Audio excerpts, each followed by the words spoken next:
Chapter 8. Breaking Free from the Cycle. The 8th chapter of the Gita, as Kadam presents it, takes us on a profound exploration of the universal consciousness that pervades everything. Krishna refers to it as Brahman, the eternal, unchanging reality that lies beneath all forms and experiences. This understanding fundamentally reorients how we view change, endings, and our very place in the world. Yeah, Krishna explains that real enlightenment comes from perceiving this universal consciousness as timeless. It flows through all that exists, completely untouched by the rise and fall of external situations. When we root ourselves in what is permanent, what truly endures, we naturally stop clinging to what is temporary and fleeting. True stability isn't about controlling change, it's about cultivating clarity through change. This chapter profoundly touches on death and rebirth, using them as powerful metaphors for transitions in life.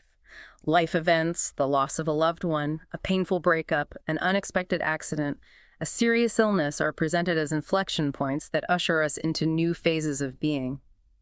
Krishna teaches that our final thoughts, our dominant mental state at crucial transitions, profoundly shapes what comes next.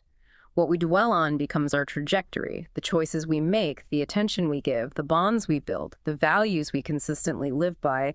These are not just personal habits or isolated actions. They are powerful, future-shaping forces. Exactly. Knowing that life in its material form is temporary strips away much of the distraction and brings us back to what actually matters, our ultimate purpose. Death, in this context, is not presented as an end, but rather as a transition point. And this powerful shift in perspective encourages profound renewal, not paralyzing fear. In our personal lives, this resonates deeply. We move through various phases, from childhood to youth, youth to adulthood, then maybe parenthood, the empty nest, and eventually elderhood. Each phase brings its own unique transitions. What we consciously carry forward, our accumulated experiences, the quality of our relationships, the strength of our character, profoundly shapes the next phase. And this connects remarkably well to business, mirroring the critical importance of innovation and reinvention for organizations. Letting go of outdated strategies or obsolete business models isn't a loss. It actively creates necessary space for new cycles of growth and flourishing. Those who rigidly resist change remain stuck, while those who courageously embrace transition evolve and thrive. Ultimately, endings are not exits. They are powerful invitations to the next cycle of creation. Krishna states that among the different paths to liberation, whether through devotion, knowledge, or action, the specific method matters less than the underlying mindset. What truly defines our path, he explains, is intention. What we truly value, what we genuinely aim for, and what we are willing to let go of in order to grow. The pursuit of Brahman, the universal consciousness, can be understood as a pursuit of deeper meaning in any area of life. Whether it's building a thriving company, nurturing a profound relationship, or finding fulfillment in solitude, the book highlights that clarity of intention makes the entire process purposeful and deeply meaningful. The chapter then moves to total dedication leads to success, quoting, "Focus your mind on me, be devoted to me, worship me, bow down to me, then you shall come to me." Krishna emphasizes that undivided attention and single-minded focus are absolutely essential for higher realization. In the spiritual context, it's devotion. In daily life, it's that single-minded focus on what truly matters, the commitment required for profound transformation. Whether it's achieving career excellence, deepening relationships, or mastering a complex craft, when we channel our energy with unwavering purpose and consistency, extraordinary outcomes naturally follow.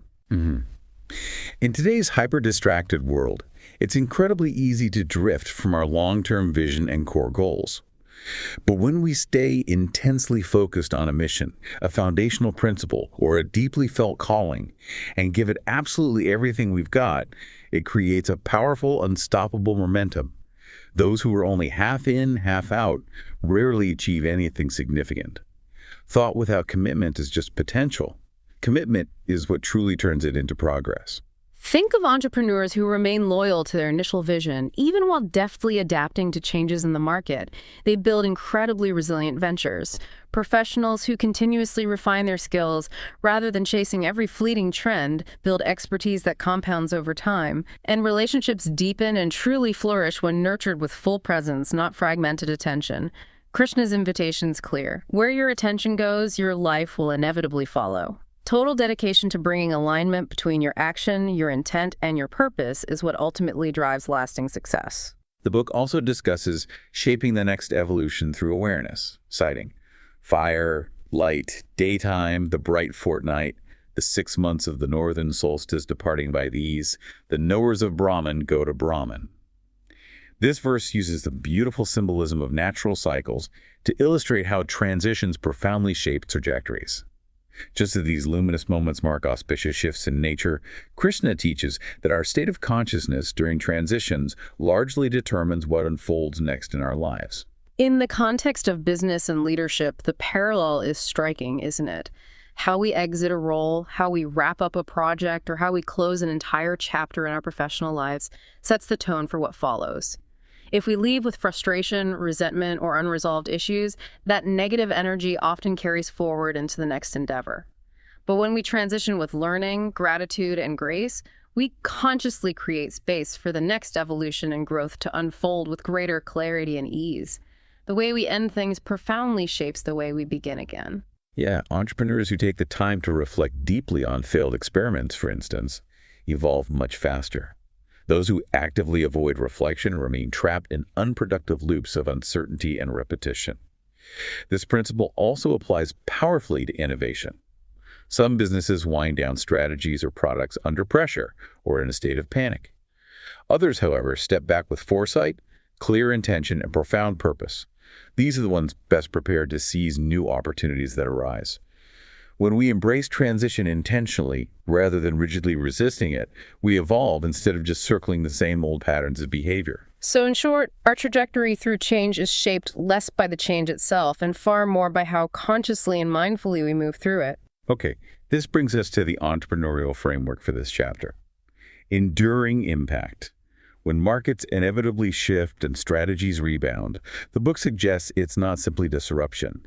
It's a powerful invitation to realign, renew, and evolve through change with deep purpose.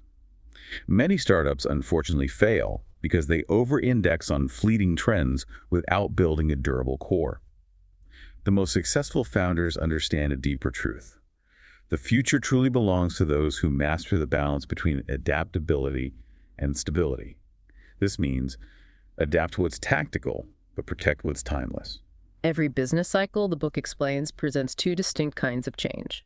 There's cyclical change, which requires patience. It comes and goes, like seasons.